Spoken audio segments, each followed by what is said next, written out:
그 초막절에 성전 제단에 실로암 연못에서 물을 퍼다가 그 제단에 물을 뿌리는 의식이 있었어요. 광야에서 반석을 깨뜨려 물을 주신 그 하나님을 감사하는 예식이고, 또 낮에는 불기둥과 구름기둥으로 또 인도하신 그 하나님을 감사하며 성전의 안에는 촛불을 밝히고 밖에도 거대한 촛대를 만들어서 불을 밝히는 그런 예식을 행하던 때, 그 앞에서 성전에 물을 뿌리는 자들 앞에서는 나에게 와라, 내가 영원한 생명수다, 이렇게 말씀을 하신 것이고, 또한 그 거대한 불빛 밑에 우리 예수님께서 내가 세상의 빛이다, 나에게 와라, 이렇게 말씀을 하시죠. 창세기 1장 3절에도 보면 빛이 있으라 하심에 빛이 있었다. 혼돈과 어둠과 공허한 그 속에 빛이 들어와서 질서를 잡아주시고 공포와 불안을 다 사해주시고 채워주신 그 하나님. 또한 이사야 9장 2절에도 보면 한 빛이 세상에 왔는데 그 빛은 기묘라, 묘사라, 평강의 왕이라. 그 모든 일들은 만군의 여호와의 열심으로 이룰 것이다라는 그 말씀 속에 2000년을 거슬러 올라와서 요한복음 1장 3절에도 보면 내가 세상에 빛으로 왔는데 내가 생명의 빛이다라고 이렇게 말씀을 하셨어요. 모든 인류 구원의 주도권은 누가 가지고 계신다? 하나님이 가지고 계신다는 것을 말씀하시는 거죠. 그런데 이 당시 유대인들은 그걸 못 알아들어요. 예수님이 내가 생명수다 이렇게 말하고 내가 빛이다 이렇게 말할 때 아유 저거 미쳤네. 에? 또 하나님의 율법을 못 오가네. 하나님을 대적하네. 하나님을 참칭하네. 돌로 쳐 죽이려는 반응이 계속 나왔거든요. 이게 못 알아듣잖아요. 그러니까 우리 예수님께서 오늘 장림된 사람을 찾아가셔서 이제 실제로 보여주시는 사건이 바로 오늘의 사건이지요.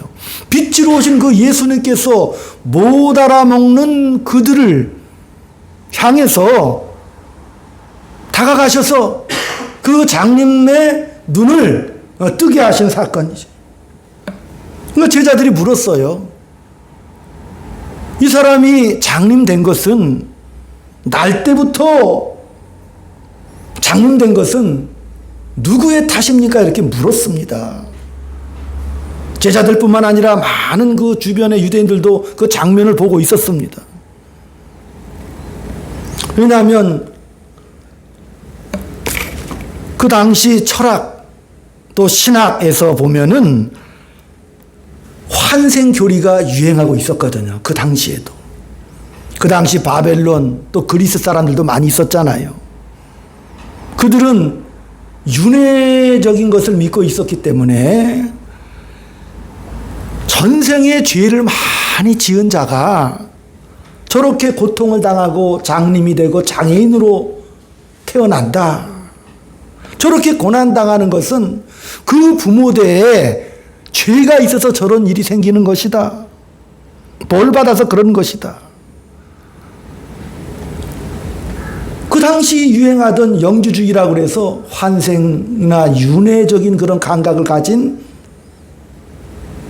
생각들이 많이 지배했고, 또 유대인의 그 바리새인들 또 율법을 가리키는 랍비들도 출애굽기 20장 5절에 나를 미워하는 자는 3, 4대까지 내가 저주하리라 하는 하나님의 말씀을 또 붙잡고, 그 죄가 유전이 되어서 저 사람이 지금 저렇게 장애를 입고 태어난 것이다라고 하는 그런 잘못된 생각들이 지배하던 때거든요. 전혀 그런 거 아니죠. 환생도 아니고 모태로부터 조상 때부터 이어진 가결로부터 흐르는 죄 때문에 저 사람이 장림된 거다. 그게 아니고 우리 예수님께서 이 사람이나 부모의 죄가 아니고 이 사람을 통해서 하나님이 하시려는 일을 나타내려고 하십니다. 그러니까 장님이 있어야 보게 되는 기적을 보여주실 수 있잖아요. 하나님이 장님의 눈을 뜨게 하실 수 있다는 것을 보여주기 위해서 이 사람은 어떻게 해요? 장님으로 태어났어야 되는 거죠. 근데 좀 의아롭죠? 아니, 하나님이 자기 뜻을 나타내기 위해서 한 인생을 저렇게 불이익을, 저렇게 불행을 줘도 되나? 이렇게 우리가 생각할 수 있잖아요. 이 말씀을 보면. 고린도후서 4장 5절에서 7절 보면 우리는 우리를 전파하는 것이 아니라 오직 예수 그리스도의 주되심과 또 주를 위하여 우리가 너희의 종된 것을 전함이라. 또한 예수 얼굴에 있는 하나님을 아는 빛을 비추시는 일을 장님을 고침으로써 그것을 나타내려 하셨다라고 증거하고 있습니다.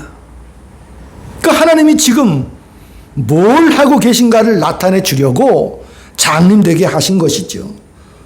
근데 우리 또 끝까지 묻는 거 좋아하잖아요. 근데 그 사람 너무 억울하지 않습니까? 이렇게 물을 수 있죠. 그렇다면 여기서 우리가 장님이라 하는 것은 예수 믿기 전에 모든 사람들의 상태를 말하는 거죠. 그래서 이 내용을 증거하는 의미에서 보이지 않는 장님에서 보는 눈을 뜨는 사람으로 이 사건이 전개되지요. 그래서 요한복음 9장 39절에 보면 예수께서 이르시되 내가 심판하러 이 세상에 왔으니 보지 못하는 자들은 보게 되고 보는 자들은 맹인이 되게 하려 함이라. 이렇게 말씀하셔서 이 사건이 이렇게 단순한 사건이 아님을 보여주고 계십니다. 만만한 사건이 아니죠. 그가 장님으로 태어나게 된 것이 어떤 처지였을까? 또 예수님께서 그의 눈을 뜨게 하셨다면 어떤 생을 살아갈 것인가? 또 그 장님이 눈을 뜨기 전의 삶의 상황, 그 생애는 어떻게 전개됐고 어떻게 지금까지 버텨왔을까? 저 사람은 얼마나 고난에 심했을까가 오늘 본문의 핵심 내용이거든요. 우리도 마찬가지죠. 하나님을 알고 난 이후에 볼 줄 모르고 생각할 줄 모르고 원망하고 살아왔던 그런 생애들, 그건 믿고 난 이후에도 또 그런 일들이 벌어진단 말이에요. 눈을 뜨고 난 이후에도 그런 일이 벌어지죠. 그러니까 지금 성경이 얘기하는 것은 예수님으로 말미암아 이제 재창조죠. 재창조. 새롭게 태어난 거잖아요. 예수 믿고 구원받은 이후. 그죠? 이 재창조가 무엇인가? 새 사람이 되었다라고 말하는 그 의미가 무엇인가? 단순히 우리가 예수 믿고 구원 얻어 확신 갖고 천국 가는가 하는 이런 문제. 여러분 천국 가면 확신하시죠? 그건 하나님이 이미 주신 거죠. 하나님이 이미 허락하신 거예요. 그 두려워하지 마세요. 이 지금 성경에서 말하는 것은 예수 막 믿고 난 이후에 내가 정말 명예롭게, 내가 멋있게 살고 싶어요. 그런데 그런 삶을 살려고 내가 애를 쓰는데, 그러나 내가 삶을 살다 보니까 만족하지 못하는 삶을 우리가 살아갈 때가 많이 있잖아요. 그래서 내가 돌아보면서 야, 내가 과거의 그 아픔과 상처 때문에 현재의 삶이 이렇게 고단하구나. 그런 한탄들이 실제로 우리가 예수 믿고 눈을 뜬 이후의 삶을 살면서도 우리 삶에서 벌어지거든요. 그래서 오늘 이 말씀을 통해서 그 문제를 해결받을 줄로 저는 믿습니다. 그 대표적인 예가 모세지요. 모세는 자기 민족 히브리 사람들의 신음소리와 노예 생활하는 참상을 이제 눈으로 보고 겪고 자각하게 됐죠. 그래서 자신이 신앙적인 결단, 내가 히브리 민족을 구원하리라, 내 민족을 구원하리라 결단과 용기를 내서 용감하게 나갔지만, 그러나 그가 민족을 위한 진심과 열심을 가지고 봉기했어요. 나이 40에 이집트 왕자가. 그러나 하나님은 전혀 모세에게 관심도 없으시고 응답도 안 하십니다. 그럼 어떻게 해요? 모세가 이집트군에게 쫓겨서 미디안 광야로 정처 없이 도망을 가죠. 모든 것을 잊고 살아간 세월이 40년입니다. 양떼를 치러 호렙산까지 갔다가 거기서 떨기나무 불꽃 가운데 붙는 불을 보지요. 그 나무가 타지 않아요. 이상하잖아요. 그때 하나님의 음성이 들려왔지요. 모세야, 내가 선 곳은 거룩한 땅이다. 내 발의 신을 벗어라. 그러면서 하나님이 나는 내 조상의 하나님이다.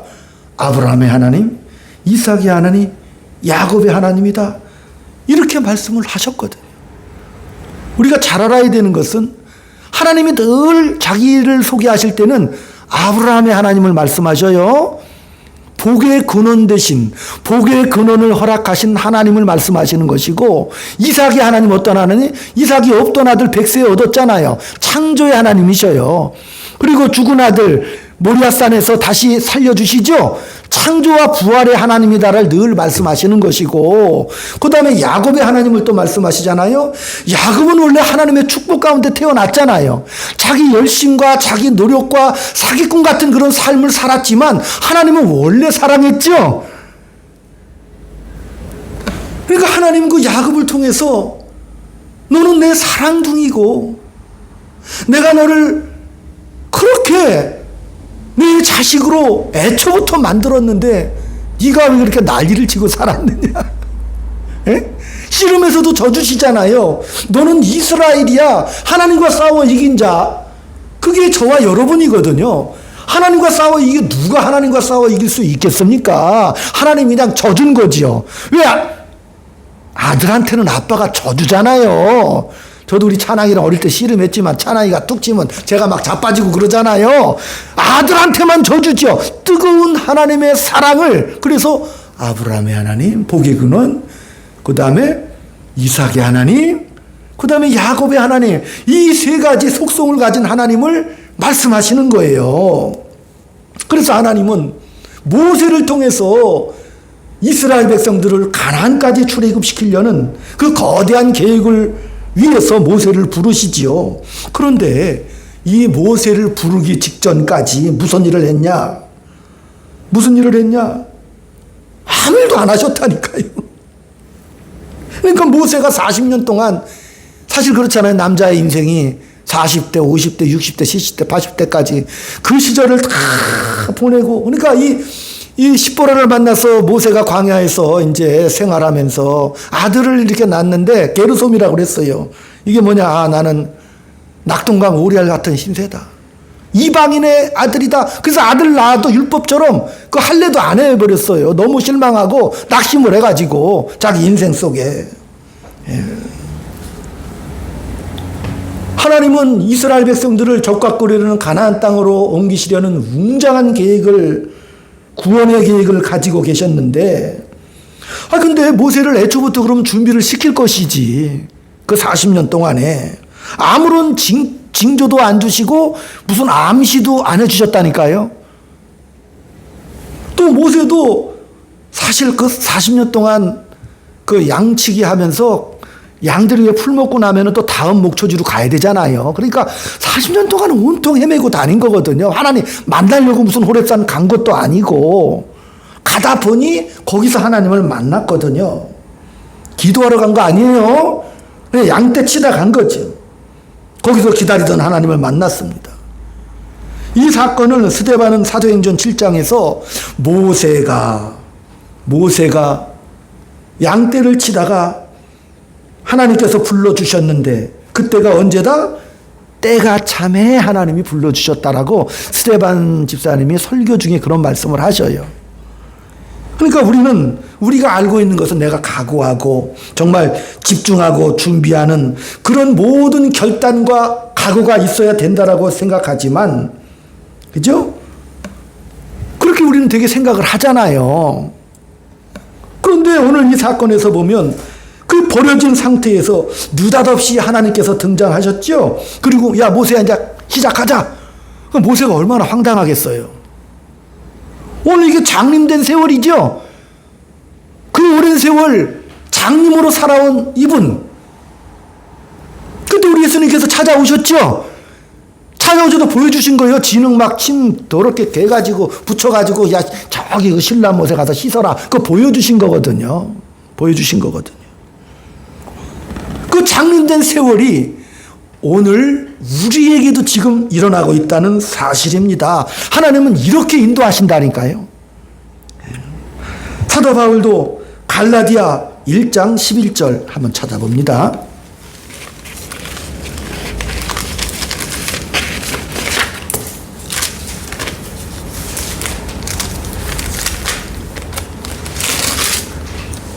(1장 11절) 301쪽입니다. 형제들아, 내가 너희에게 알게 하노니 내가 전한 복음은 사람의 뜻을 따라 된 것이 아니니라. 이는 내가 사람에게서 받은 것도 아니고 배운 것도 아니고 오직 예수 그리스도의 계시로 말미암은 것이라. 내가 이전에 유대교회에 있을 때에 행한 일을 너희가 들었거니와 하나님의 교회를 심히 박해하고 멸하고 내가 내 동족 중 여러 영갑자보다 유대교를 지나치게 믿어 내 조상의 전통에 대하여 더욱 열심히 있었으나 그러나 내 어머니의 태로부터 나를 택정하시고 그의 은혜로 나를 부르신 이가 그의 아들을 이방에 전하기 위하여 그를 내 속에 나타내시기를 기뻐하셨을 때 내가 곧 혈육과 의논하지 아니하고 또 나보다 먼저 사도된 자들을 만나려고 예루살렘에 가지 아니하고 아라비아로 갔다가 내가 다메섹으로 돌아온 후에 이렇게 그 유대교 신학자, 유대교 신봉자였던 바울이 고백을 합니다. 그러니까 바울이 예수 믿는 사람들을 핍박하고 거부하고 막 그냥 죽이고 다녔다니까요. 그런데 바울이 말하는 것은 야, 내가 모태로부터 택정받았어, 이방인의 사도로. 그런 고백을 하잖아요. 그런 사람으로 내가 준비는 됐었는데 그 태어날 때부터 장님이었던 것처럼, 그러나 그의 생애는, 그 전반부의 생애는 전혀 그렇지 않죠.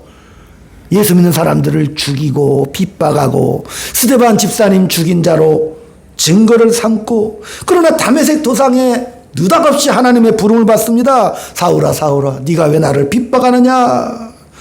그러니까 할 말이 있죠. 느닷없이 아무 징조도 없이 예약도 없이 아무것도 안 하시다가 느닷없이 화를 내시면서 우리 인생을 그냥 뒤집어 버리시잖아요. 모세도 그렇게 뒤집어 버리셨죠.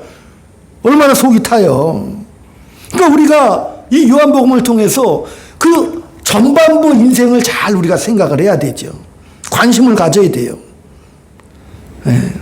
우리가 부름을 받았지만 그러나 그 앞부분이 큰 상처가 되죠. 왜? 부름을 받았지만 내가 부름받은 이후의 삶이 형통하지가 않아요. 그렇잖아요. 그래서 우리가 그런 생각을 해요. 야, 내가 과거에 예수 안 믿었을 당시, 아니면 내가 예수 더 일찍 믿었더라면, 더 잘했더라면 내가 지금 현재 더욱더 행복한 삶을 살게 되지 않았을까? 그러니까 지금의 고통과 아픔을 과거의 무능, 과거 탓이라고 생각을 하죠. 오늘 성경은 그 말을 하고 있지 않아요. 전혀. 바울이 가졌던 전반부의 그 생애, 그 바울은 그래서 이렇게 고백을 하는 거예요. 야, 내가 예수 안 믿었을 때는 쓸모없는 삶을 살았다. 정말 내 인생의 기쁨이고 전환점이 된 것은 예수님을 만나 알게 되었다는 사실이다. 나는 옛날에 예수를 몰랐을 때는 죽었어야 했다. 나는 안 태어나는 게 맞지만 그러나 아무것도 할 수 없는 무능한 나를 우리 예수님이 찾아와 주셔서 이제 나는 겁날 것도 없고 죽어도 좋다. 과거의 그 모든 아픔의 사건들이 나에게는 그게 증거가 됐다라고 자랑을 하고 있다니까요. 갈라디아에서는 바울이 그걸 자랑해요. 예. 여러분이 내가 뭘 인생에서 준비해야 된다는 것은, 그렇게 믿는 것은 기독교 신앙을 잘 몰라서 그러는 거예요. 하나님 이렇게 역설적으로 뒤집어 버리시죠. 부활해 주시죠. 전폭적으로 그 인생을 뒤집어 놓으시지요. 그게 하나님의 일하심의 기적이고 은혜의 크기라니까요. 그래서 우리가 지나왔던 그 모든 과거를 절대 하나님은 손해보게 쓰시질 않아요. 로마서 11장 25절에도 사도 바울이 이런 고백을 합니다.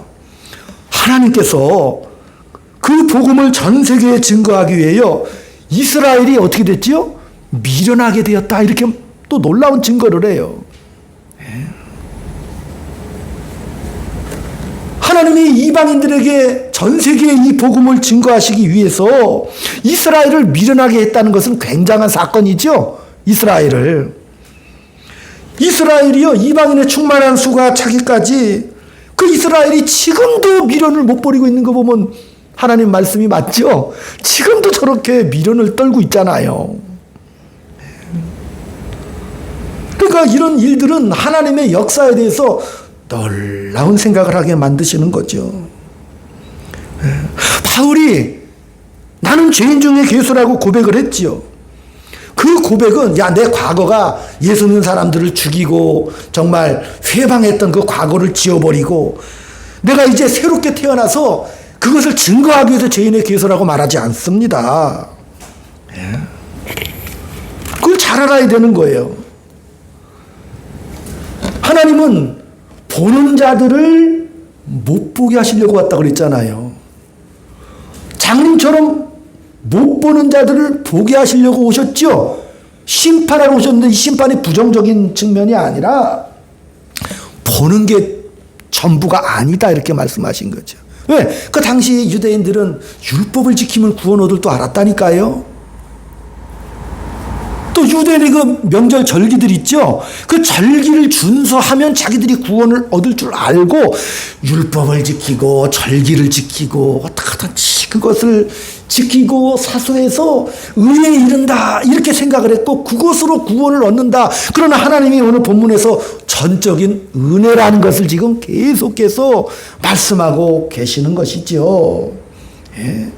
하나님의 뜻과 약속에 대해서 이제는 눈을 뜨라고 이렇게 말씀하시는 겁니다.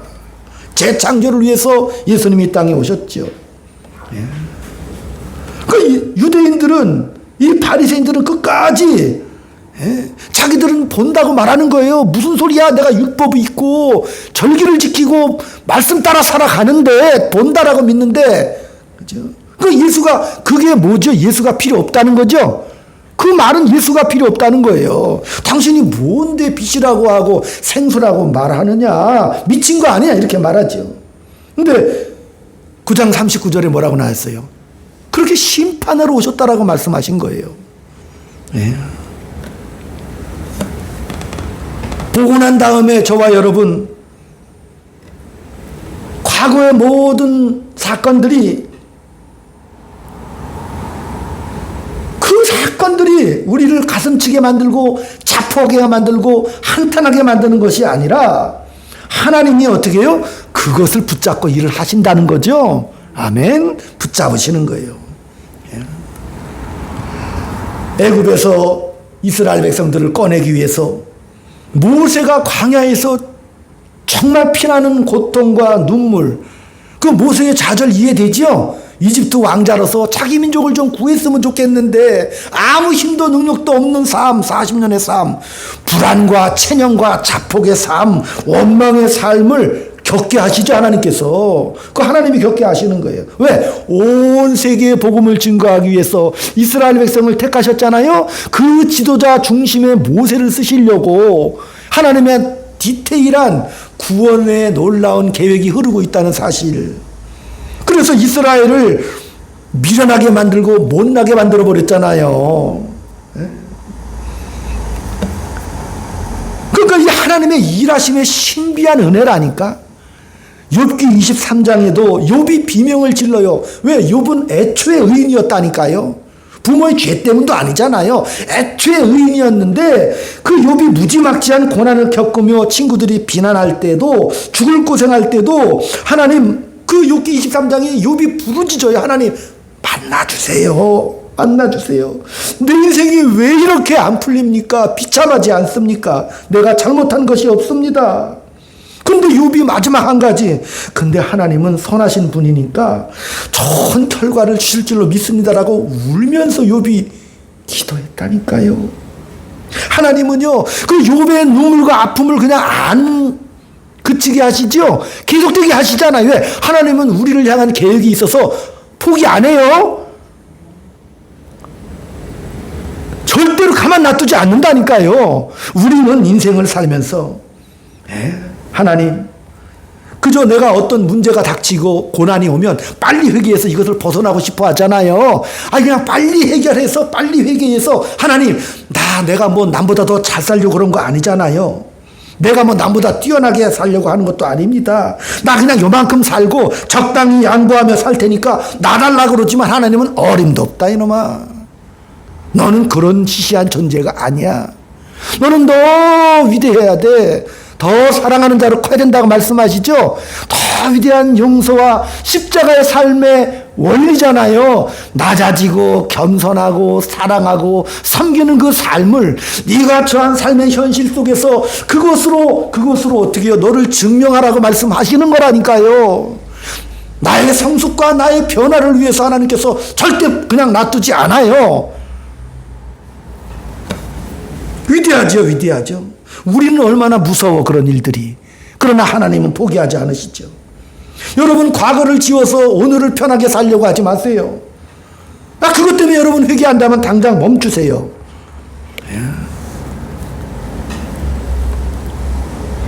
우리가 현실을 살아가면서 우리 성도로서 해야 될 위대한 일들이 매일매일 펼쳐지지요. 그것을 행하려고 하는 거예요. 이 구원함은 단순히 여러분 천국은 당연히 가는 거니까 의심하지 마시고 어떻게 돼요? 그 구원의 생명이 자라서 더 풍성한 열매를 맺고 더 멋지게 자라고 품어내라고 우리 인생을 주셨다니까요. 자꾸 소극적으로 생각하지 마셔요. 그러니까 어떻게 날마다 웃어야지요. 감사해야지요. 장님이 눈을 떴는데 얼마나 놀랐겠어요. 얼마나 기쁘겠습니까? 그러니까 그 모든 장님의 지나온 모든 날들과 그 과거가 오늘을 살아갈 때 영향받지 않습니다. 거기에 속호구면 안 돼요.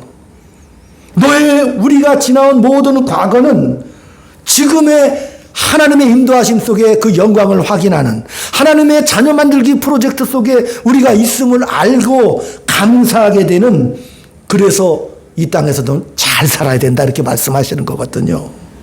잘 살아라. 잘 살아라. 우리가 하나님이 말씀 듣고 내가 이 말씀에 감동을 받아. 내가 정말 어떻게 앞으로 내가 살아가야 할지. 그런 감동이 와도 그 다음 또 나가서 보면 인생이 고달프지요. 모세도 이제 하나님의 부름을 받고 나갔지만은 또 그 나머지 40년이 평탄하지 않죠. 이스라엘 백성들이 막 원망하고 대들고 막 그냥 가슴 아프게 해요. 아우성치지요.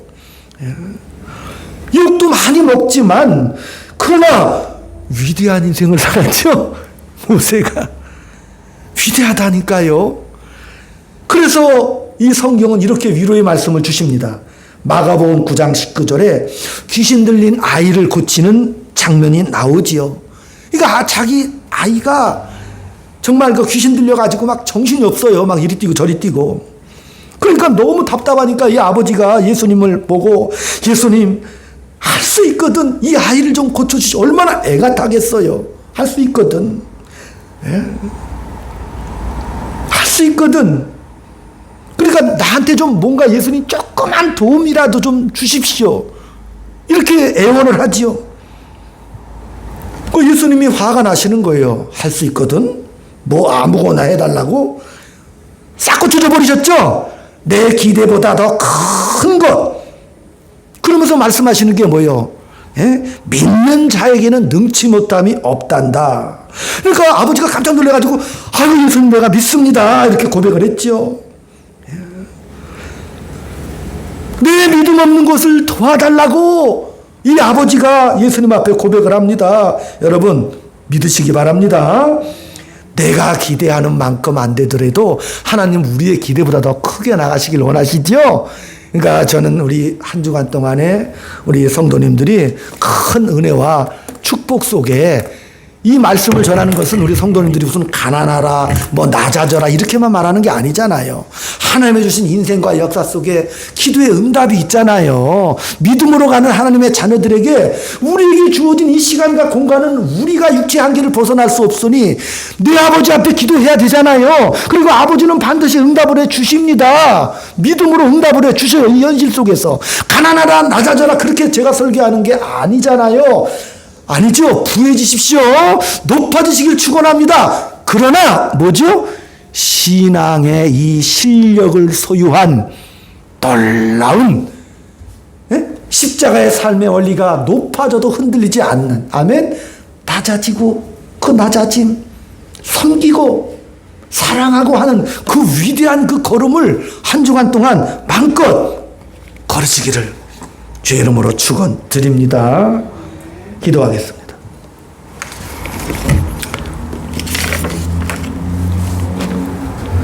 아버지 하나님, 우리가 예수를 믿고 눈을 뜨고 또한 우리 예수님께서 하나님을 아버지라고 부르시라고 하셨습니다.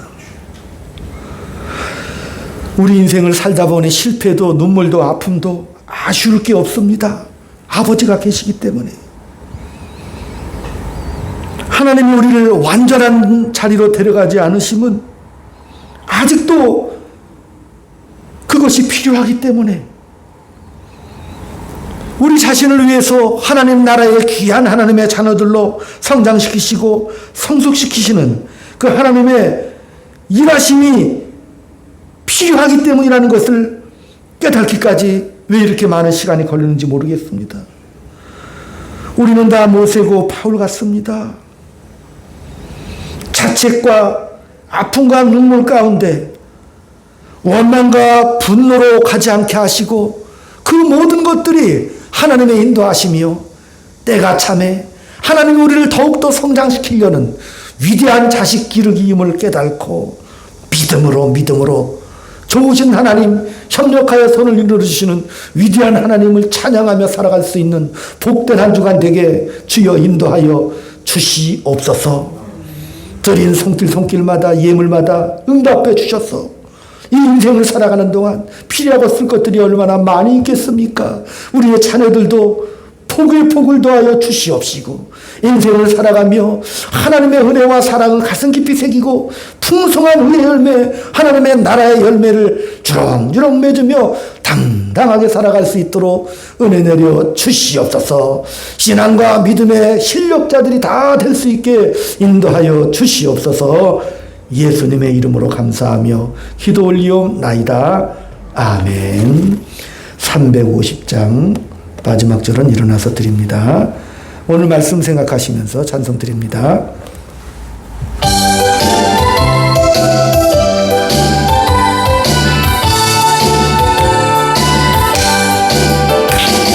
우리들의 싸울 것은 혈기 아니요 우리들의 싸울 것은 육체 아니요 마귀 권세 맞서 싸워 깨쳐버리고 그 영혼 살 것이세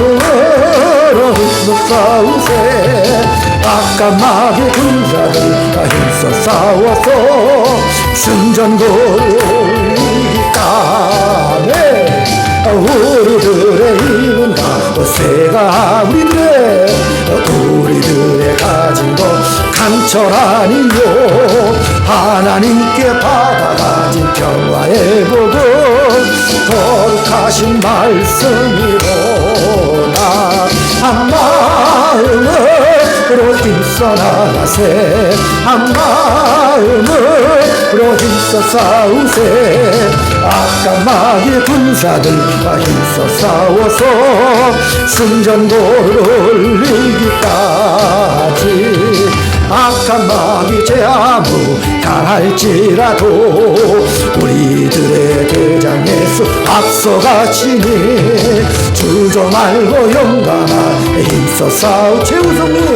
제우승리 얻을 때까지 한 마음으로 힘써 나가세 한 마음으로 힘써 싸우세 악한 마귀 군사들 힘써 싸워서 승전고를 올리기까지 죄악 중에 빠진 사람 죄를 내 십자가에 달린 예수님 위태한 데 빠진 영혼 위태한 데 빠진 영혼 구원어 천국 백성 될 것이 밀세 한 마음으로 힘써나 한 마음으로 힘써나 악한 마귀 군사들과 힘써 싸워서 승전고를 올리기까지.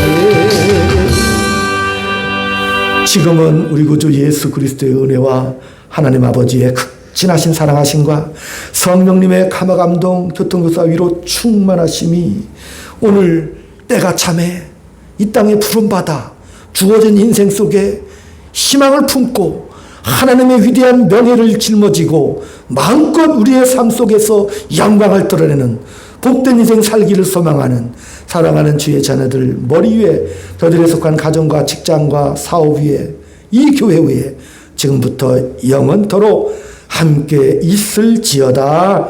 아멘.